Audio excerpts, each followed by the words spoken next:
Nah, saudaraku, pentingnya bagi kita untuk meyakini bahwa doa itu diterima atau dihindarkan dari bahaya, atau nanti oleh Allah diberikan di akhirat nanti, atau yang semisal dengan itu tetapi bentuknya berbeda. Sepanjang sesuatu doa bukan doa kemaksiatan atau doa memutuskan silaturahmi. Ini penting. Jadi keinginan adalah baik, tetapi jangan sampai sok tahu dengan keinginan kita. Baik, ada pertanyaan, silakan. Tadi dikatakan. Iya, silakan. Pakai mikrofonnya, maaf. Ya, bagaimana untuk mencari suami yang dapat menjadikan imam? Bagaimana mencari suami yang bisa dijadikan imam? Ada masalah dengan calonnya? Baik, terima kasih.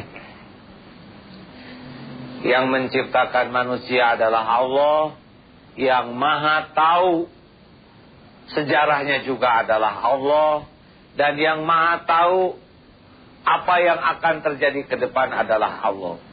Syariatnya sempurnakan secara manusiawi, kirim intel dalam bentuk adik atau dalam bentuk teman yang membuat kita bisa mendapat informasi yang wajar. Lihat sikapnya ketika mendapat sesuatu. Kalau dapat nikmat jadi sombong atau tidak. Kalau dapat musibah sabar atau tidak. Karena seorang yang berakhlak baik itu terlihat pada waktu merespon kejadian. Kalau sedang duduk begini, ini akhlak tidak terlihat.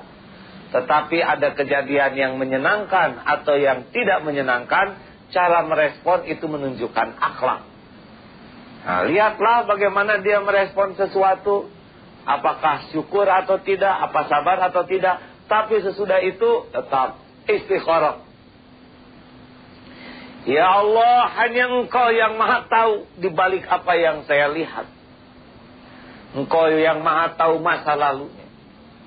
Sekiranya dia berlumur dosa dan berpeluang tobat, dan Kau tahu itu, dan bisa membimbing saya bisa menjadi ahli tobat, minta. Seandainya dia lemah iman dan Kau tahu dia akan berubah menjadi kuat, bisa minta. Karena bagaimana dia punya masa lalu yang kurang baik. Kalau dia ditolong oleh Allah robah, tidak jarang yang asalnya dosa besar bisa jadi mulia, karena tobatnya lebih sungguh-sungguh dibanding dengan orang yang merasa banyak amal.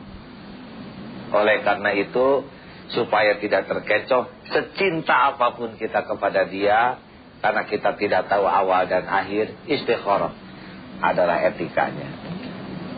Kita berkeinginan adalah karunia Allah.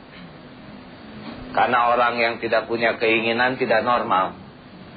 Bolehkah kita ingin duniawi? Banyak yang bisa kita inginkan. Ingin duniawi boleh? Boleh. Sepanjang niat dan caranya benar. Saya ingin punya mobil. Boleh. Tapi untuk apa mobil? Untuk memudahkan urusan, untuk bisa nolong orang. Baru niat aja sudah jadi amal. Kalau jadi kebaikan. Saya ingin menikah. Menikah itu ibadah, boleh. Perkara kita jadi atau tidak nikah, karena mungkin keburu mati, itu sudah lain urusan. Jadi ingin dunia boleh. Yang paling tepat dunianya jadi amal akhirat gitu.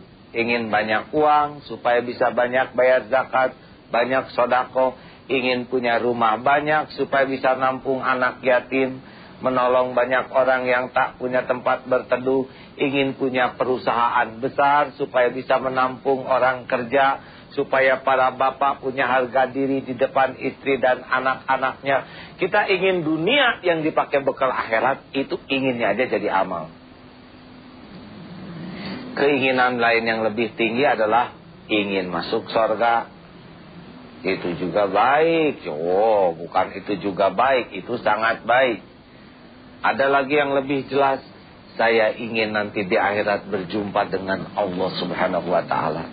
Pokoknya saya lakukan apa saja, yang penting Allah ridho dan saya bisa ketemu dengan Allah. Makin keinginannya lebih tinggi dari duniawi, ingin menjadi ahli surga, ingin berjumpa dengan Allah, maka pengorbanan dunia jadi ringan. Ibu ingin jadi bidadari, membuat tua tidak jadi masalah. Biar saya mah, kata orang nenek-nenek, yang penting bidadari di surga. Suami bisa jadi ladang amal. Walaupun terluka hati oleh suami, kalau sasarannya akhirat, tujuannya akhirat, bisa disikapi dengan sangat sabar. Orang-orang yang cita-citanya lebih tinggi dari harta, kedudukan, pangkat, jabatan, popularitas, terus lebih tinggi dari pahala, adalah surga, berjumpa dengan Allah, maka itulah sebaik cita-cita yang membuat hidup ini menjadi lebih ringan. Tapi makin rendah cita-citanya, hanya sekedar ingin duniawi, harta, gelar, kasih sayang manusia, itu akan banyak lelah dalam hidup ini. Makanya menentukan keinginan, menentukan cita-cita akan membuat kita bisa menikmati hidup ini atau tidak. Dan walaupun kita sudah berkeinginan, tetap kalau untuk urusan duniawi, etikanya apa yang terbaik menurut Allah, itulah yang harus kita nikmati. Tugas kita adalah meluruskan niat, menyempurnakan ikhtiar. Fa idza azamta fatawakkal 'alallah. Luruskan niat, sempurnakan ikhtiar, dan serahkan urusannya kepada Allah Subhanahu wa ta'ala. Itulah mudah-mudahan membuat kita semakin bisa menikmati keinginan kita. Karena keinginan adalah pengantar kita beramal soleh. Keinginan adalah pengantar kita beramal soleh. Sedangkan ketentuan itu urusan Allah yang maha tahu segala yang terbaik bagi kita.